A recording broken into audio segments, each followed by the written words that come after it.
Pressing on, the health minister is declaring that he will continue the push to reduce the amount of sugar consumed in schools. His defense comes a week after the head of the Diabetes Association of Jamaica questioned the rationale for banning sugary drinks and pastries in schools. Professor Errol Morrison says the ministry is misguided, but Dr. Christopher Tufton is refuting that claim. TVJ Shamela Pullen reports.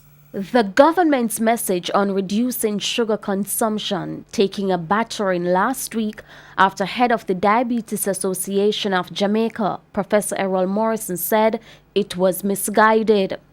On Monday, Health Minister Dr. Christopher Tufton responding, saying the policy is aimed at dealing with obesity, which is becoming a crisis. That's a very clear and simple message which should not be confused or cluttered by some of the technicalities that have been advanced by others. He did not identify anyone by name, but said, in every country, there is an expert that supports industry and takes the side of industry.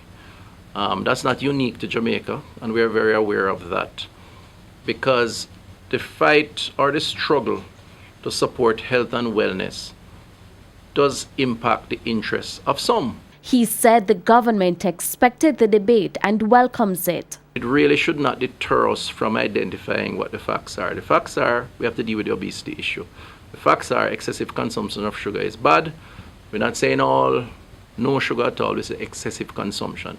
And the fact is that we have a guideline that we're working towards, starting with our school system, starting January 2019. The acting director in health promotion and protection in the Ministry of Health, Dr. Simone Spence, reiterated the guidelines for sugar consumption. In terms of daily intake of sugar, for women and children it should be 6 teaspoons per day, and for men it's 9 teaspoons a day.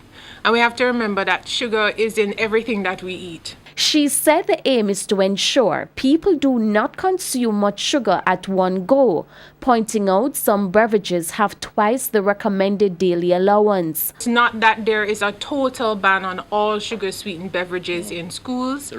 It's a restriction in terms of the levels that will be allowed in schools. Shamela Pullen, TVJ News.